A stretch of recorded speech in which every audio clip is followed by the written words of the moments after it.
Now, to be very honest with you, this election is for NASA to lose, yeah, assuming a free and fair election, yeah, and that is a very big assumption, because we know that those who manipulated these votes are still very much in place.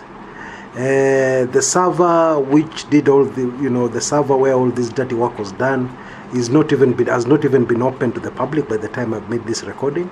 I doubt whether it will be open to the public before we go into elections. I'm sorry, I'm a pessimist. I doubt whether it will be opened, yeah. I doubt whether anything will be done to seal those loopholes, okay, where we saw such massive voter fraud, okay. Anyway, assuming that everything is free and fair, this is an election for NASA to lose. Why? Because first of all, forget their massive support countrywide. First of all, they're going to this election with something called sympathy votes. Yes? People, yeah, it's a very sad story. How your vote can be stolen again and again and again. And that sympathy is there. Because we're all human beings, there's something called sympathy votes. Number two, in my view, Jubilee are playing right into NASA's hands. You notice NASA are very quiet. Most of the statements, most of the shouting here and there, most of the whatever is being done by Jubilee. Yeah? And they're actually doing more harm than good to themselves. Okay? Because when they keep on attacking the opposition, people start asking themselves, si hao watu ndo waliiba kura, alafu sasa wana attack wale waliibiwa. I actually had that statement somewhere. Yeah? So this is what's happening. Okay, so Jubilee are really not doing themselves a favor, but let's wait and see.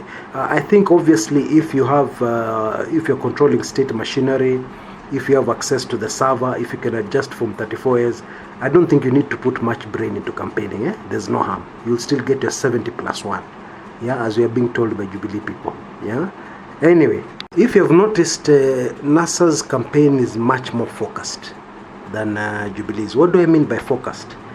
They do not have as many meetings, and they seem to have a very structured message which they're taking to the people. Yes, it all seems very, very organized.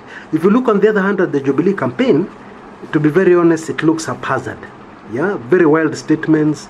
Oh, we're going to impeach Raila if he wins, but I'm sure he'll not win.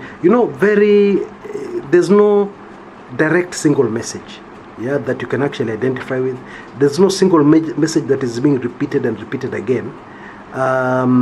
So from a neutral point of view, the Jubilee campaign is in trouble. Yeah, that's what I can tell you from my view. Yeah, I could be wrong, and I'm sure you have a different view, and you're welcome to express it in the comments area. But in my view, the Jubilee campaign is already in trouble. But one last thing before I leave. I think in my view, the most dangerous thing for Jubilee, the thing which is really going to work against them, in fact already is working against them, is the continued attack on Raila Odinga. Okay? The attacks on this great son of Kenya are really personal. Okay? And these attacks are already backfiring. I don't know if you get what I mean.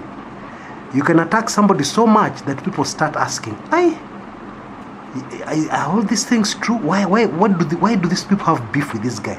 Now it changes from hating the guy to people asking, why do these guys have so much beef against this guy? Get what I mean? So I'm sure they're going to continue with that particular strategy, because I think, well, all indications are that some people within Jubilee are not campaigning strategically, rather they're campaigning emotionally, and that could be very dangerous in politics. Okay? Because if you're attacking Raila at every other meeting, if he's a topic at every other meeting, yeah, even if you're saying bad things to him, you're just giving the guy publicity, you're keeping him in the national limelight, and really you're creating a situation whereby you're popularizing him more. This is exactly what Jubilee are doing. Now, I know Jubilee people will not agree with me, because their favorite punching bag is Raila Odinga. But let's wait and see. Because I know about human nature. I know what people are saying on the ground. Let's wait and see. Until next time, this is Chris Kumekucha.